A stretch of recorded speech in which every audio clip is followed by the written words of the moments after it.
A mí me toca hablar de los trastornos de ansiedad duales y voy a hablar básicamente de tres aspectos, de una forma rápida algunos de ellos, y quizá los aspectos terapéuticos es donde más me pararé. Comentar que los aspectos epidemiológicos son de todos conocidos, deciros que todos sabéis la gran comorbilidad que existe entre trastornos de ansiedad y trastornos de uso de sustancias. Yo no voy a hacer como Eduard, voy a recordaros algún dato. Por ejemplo, el estudio ECA pone de manifiesto aproximadamente un 24% de comorbilidad entre ambos tipos de trastornos, o por ejemplo el estudio NESARC pone de manifiesto que existen unas comorbilidades en el último año entre trastorno de ansiedad y trastorno por uso de sustancias de un 18%, y también datos europeos del estudio SMED pone de manifiesto que el riesgo de padecer un trastorno por consumo de alcohol de las personas que tienen agorafobia es de aproximadamente un 10,7%, y de ansiedad generalizada, aunque está movido, pues es un 11,2%. Deciros también otra cosa que considero muy importante. Este es un estudio epidemiológico realizado en Holanda, y pone de manifiesto que dependiendo de la intensidad del consumo de una sustancia varía mucho las prevalencias. Me refiero en este caso al tema del alcohol. Cuando hablamos de abuso de alcohol es completamente diferente los porcentajes de comorbilidad que cuando hablamos de dependencia. Si os fijáis, cuando hablamos de abuso de alcohol solamente, pues no existen prácticamente diferencias entre no tener un trastorno de ansiedad o depresivo, tener solo un trastorno de ansiedad, tener solo un trastorno depresivo o tener ambos. No hay diferencias significativas. Pero sin embargo, cuando hablamos de dependencia de alcohol, sí que existen claras diferencias, y concretamente en el caso de los trastornos de ansiedad la cifra llega aproximadamente al 12,4%, y ambos tipos de trastornos de ansiedad y depresión son 20,3%. O sea que la intensidad de los consumos también es un factor determinante. Por supuesto que también es un factor determinante para ver las cifras de prevalencia el lugar donde hagamos los estudios. Si es población general, las cifras de prevalencia de ambas circunstancias o de ambos trastornos son más bajas que cuando hablamos en poblaciones específicas que acuden a tratamiento. Por ejemplo, estos son datos del estudio Madrid realizado en España, en el que pone de manifiesto que prácticamente todos los pacientes que tienen patología dual, que son positivos para la patología dual, tienen en general más cantidad de trastornos de ansiedad en general y en sus diferentes, digamos, subtipos, pero además tienen significativamente más elevado el riesgo de suicidio y el riesgo de sufrir un trastorno bipolar. Una de las cuestiones que siempre se plantea es ¿quién antecede a quién?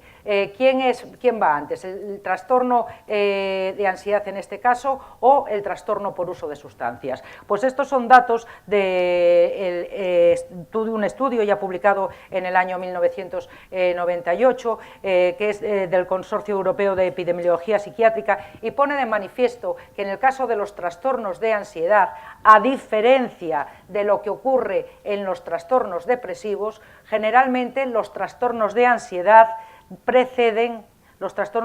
generalmente preceden a el trastorno por uso de sustancias, mientras que en los trastornos depresivos suele ocurrir al contrario. Esto también es compatible con los datos encontrados en el caso de Markeny en otro estudio europeo, en el que también encuentra que generalmente los trastornos de ansiedad preceden al trastorno por uso de alcohol. No obstante, también sabemos que cuando hablamos de subtipos específicos de trastornos de ansiedad, pues hay algunos, por ejemplo, como la fobia social, que suelen anteceder a los consumos, y sin embargo otros, como por ejemplo el trastorno de ansiedad generalizada o el trastorno de pánico, por decir alguno de ellos, suelen ser posteriores, sin que haya una regla generalizada. ¿Cuáles pueden ser los factores etiopatológicos o causales comunes? Bueno, pues aquí simplemente voy a recordaros el circuito de recompensa, pero no os lo voy a contar, lo sabéis de sobra. Vosotros sabéis que el consumo de una sustancia pues llega a producir un incremento de dopamina en el núcleo accumbens, que junto con alteraciones de otros neurotransmisores en áreas telencefálicas, como por ejemplo sustancias opiodérgicas, glutamatérgicas, GABAérgicas o serotoninérgicas, pues producen una serie de cambios en el sistema nervioso central que acaban produciendo un incremento del placer y una apetencia por los consumos. Pero de esta diapositiva lo que quiero recordaros es que en zonas de la amígdala, que forma parte de este circuito, existen neuronas que producen factor liberador de corticotropina, y de esto voy a hablar ahora mismo en muy breve espacio de tiempo. No obstante, antes quisiera deciros que si bien el consumo agudo de una sustancia inicialmente produce liberación de dopamina en el núcleo accumbens y produce junto con los otros neurotransmisores el placer, cuando los consumos se cronifican existe una regulación a la baja del sistema dopaminérgico a nivel mesolímbico. En general, usuarios crónicos de prácticamente todas las sustancias, y al producirse esa disminución de liberación de dopamina, el placer que se alcanza es menor y la persona necesita cada vez más consumos, digamos, para alcanzar umbrales de recompensa más elevados.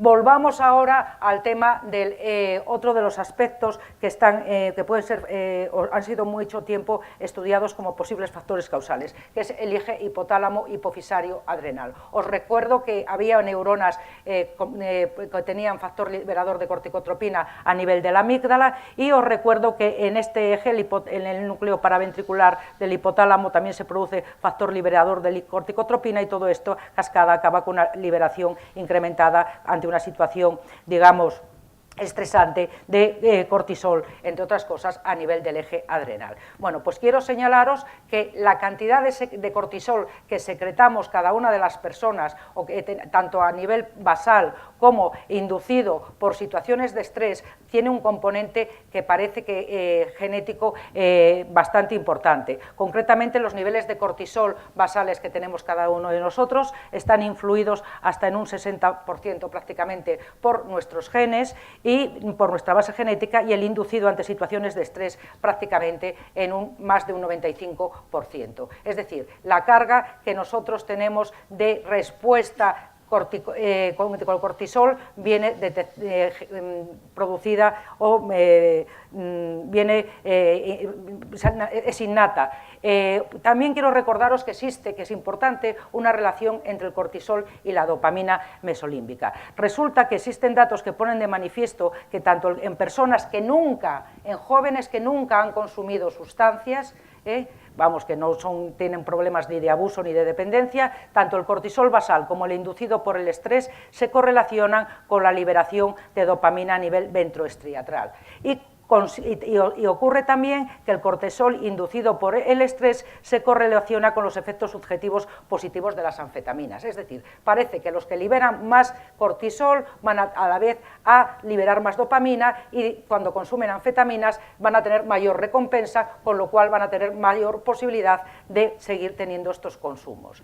¿Qué pasa con el tema, la relación entre la dopamina y el eje hipotálamo hipofisario adrenal? Pues también es bifásica, en el sentido de que, si bien en las situaciones de estrés agudo aumentan la secreción de glucocorticoides y aumentan o potencian la actividad del sistema dopaminérgico mesolímbico, cuando la situación es crónica, existe un hipercortisolismo crónico, pues se llega a producir una respuesta plana, otra vez una respuesta a la baja de la dopamina mesolímbica, y de nuevo otra vez el umbral de recompensa es más difícil de alcanzar y vuelve a actuar esta situación como facilitadora de consumos, exactamente igual que ocurría con el consumo crónico de sustancias.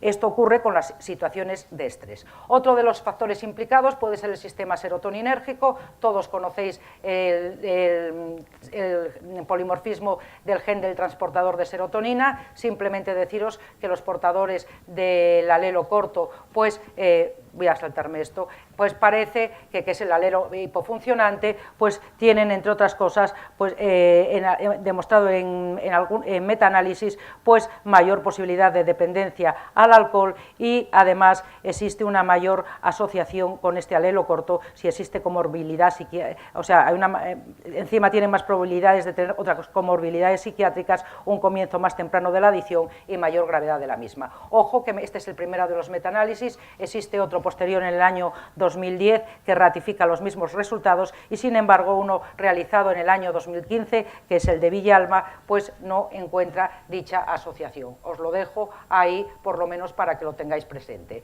También parece que podrían estar implicados otros genes, cada vez conocemos más cantidad de genes. Este es un estudio de genómica funcional convergente que empezó trasladado desde investigación básica a investigación en humanos. Son técnicas francamente complejas que van mucho más allá de lo que yo puedo entender en ese campo, pero lo que sí puedo entender claramente es que ponen de manifiesto que existen determinados genes que son comunes a la relación que existe al menos entre el alcohol y otras patologías. Y concretamente estos autores lo que acaban haciendo es entre los genes que están en el top 10, o sea los genes que parece que son más influyentes, acaban haciendo un modelo de tipo dimensional en el que parece que determinados genes predisponen más a ansiedad y a alcoholismo, otros a trastornos del humor y a alcoholismos y otros a trastornos cognitivos y alcoholismo.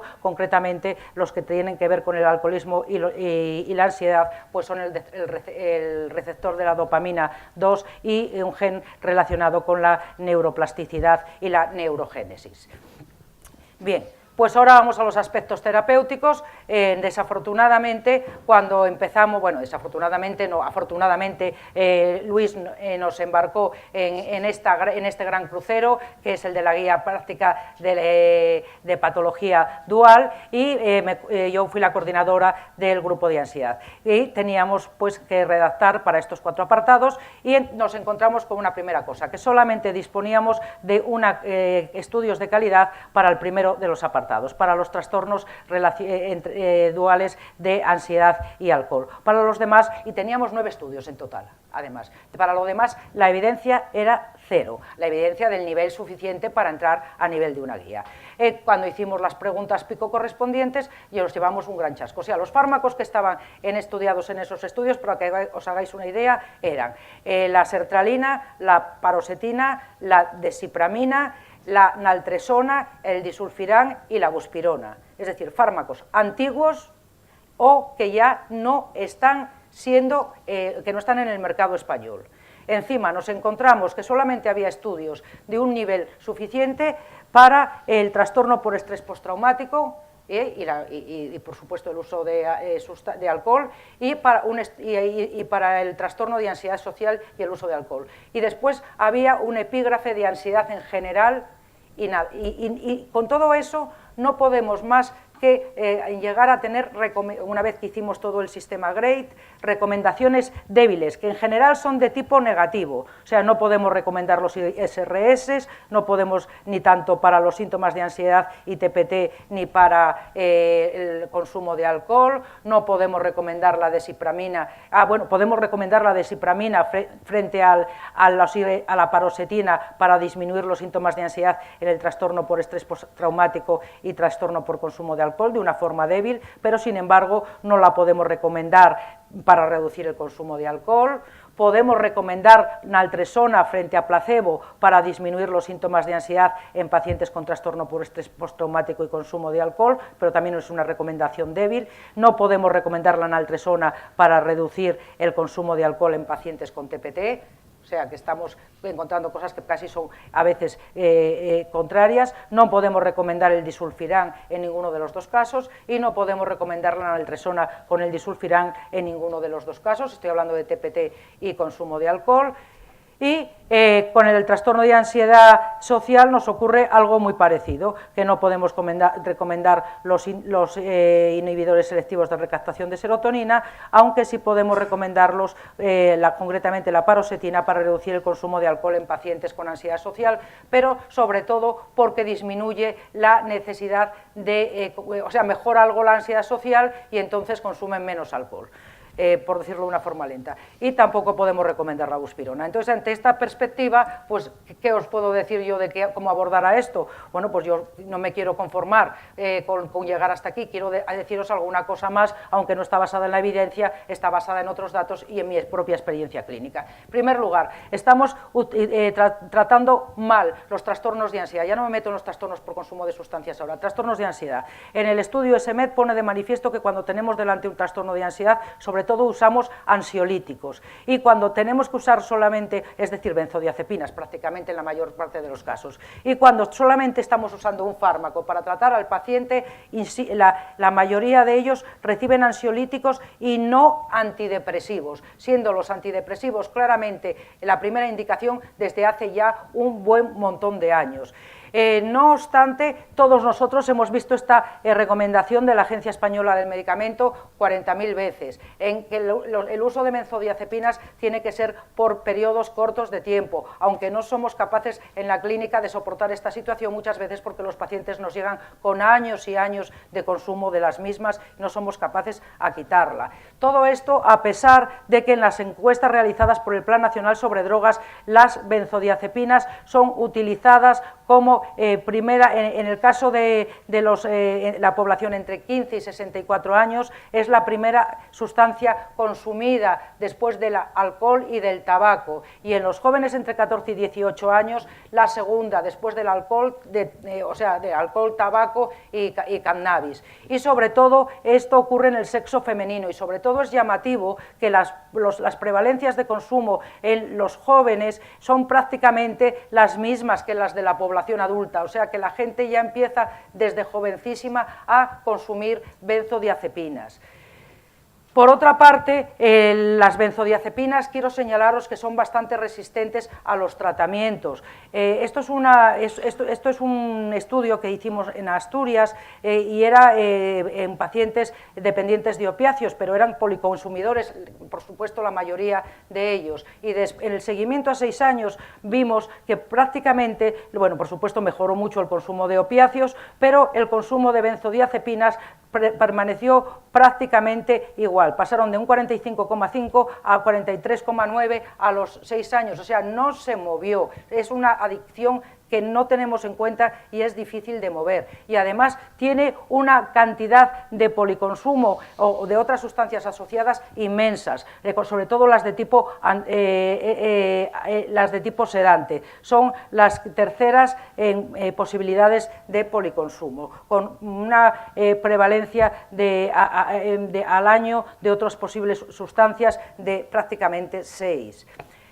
Bien, ¿qué podríamos decir, aparte de lo que voy a recomendar farmacológicamente? Podríamos decir que no tenemos que olvidar la existencia de técnicas psicoterapéuticas, como son las de tipo motivacional y las de corte cognitivo-comportamental, que son útiles en estos pacientes, y los datos también ponen de manifiesto que cuando se realiza la asistencia de una forma integrada, es decir, por el mismo equipo, por el mismo grupo, y no en un lado las drogodependencias y en otro lado el trastorno psiquiátrico, los resultados son mucho mejores. Lo que pasa es que eso depende mucho de las comunidades y muchas veces no está a nuestro alcance hacer esa atención integral.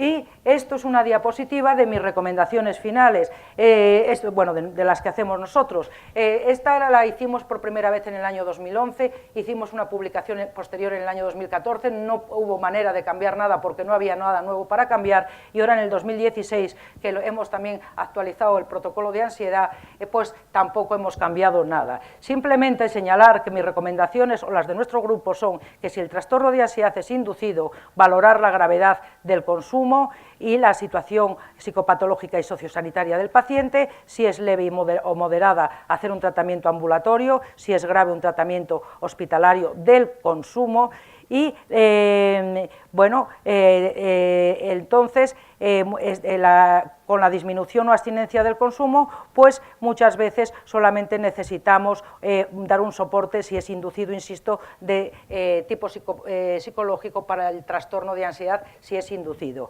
Y generalmente, si hay respuesta, no tenemos que hacer nada más. Si tenemos que utilizar ansiolíticos, no usar los benzodiazepínicos a poder ser, y si los síntomas persisten más de 2 semanas o el trastorno de ansiedad es primario, pues hay que tratar las dos circunstancias. ¿Y cuál es el tratamiento que nosotros recomendamos para el trastorno de ansiedad primario? Pues el propio de ese trastorno de ansiedad, que generalmente son antidepresivos, y generalmente el primer paso son los inhibidores selectivos de captación de serotonina, independientemente y aparte y además el trastorno comórbido de uso de sustancias. Y si necesitamos utilizar algún tipo, porque no son suficientes los inhibidores selectivos de tratamiento coadyuvante, utilizar ansiolíticos no benzodiazepínicos. Si no hay respuesta, cambiar a otras familias de antidepresivos, como pueden ser los duales o como pueden ser antidepresivos de corte más sedativa, como puede ser la mirtazapina o la trazodona, que pueden ser cambios o adicciones de tratamiento. Utilizar también como coadyuvantes pregabalina, gabapentina, que están dando buenos resultados, o incluso antipsicóticos sedantes a dosis bajas como la quetiapina. En general, quiero deciros que es importantísimo una adecuada secuenciación de los tratamientos y tener presente que muchas veces la propia abstinencia se acompaña de síntomas de ansiedad. Ojo, hay que evitar interacciones que pueden ser peligrosas en pacientes que abusan de sustancias. Sé que Marta habla de este tema y voy a dejar esa parte. Tener presente que estamos hablando de pacientes que tienen una adherencia terapéutica generalmente baja y utilizar fármacos con bajo potencial de abuso y el mayor margen de seguridad posible. Es importante el apoyo psicosocial para los pacientes y el entrenamiento en estrategias de afrontamiento. Las técnicas motivacionales son muy importantes. Los fármacos de inhibición son los antidepresivos, bien los serotoninérgicos o los duales. Yo recomiendo una importantísima precaución en el uso de benzodiazepinas en esta población en particular y en cualquier población en general. Y después, desde luego, tener presente las nuevas alternativas a ese uso de benzodiazepinas, lógicamente, porque con algo quizá tenemos que suplir la carencia, pues que pueden ser los nuevos epilépticos o antipsicóticos, como os he dicho, de perfil sedativo de los de segunda generación a dosis bajitas. Y con esto, acabo mi presentación. Os agradezco enormemente vuestra atención y quedo a vuestra disposición para luego, a lo largo de la discusión.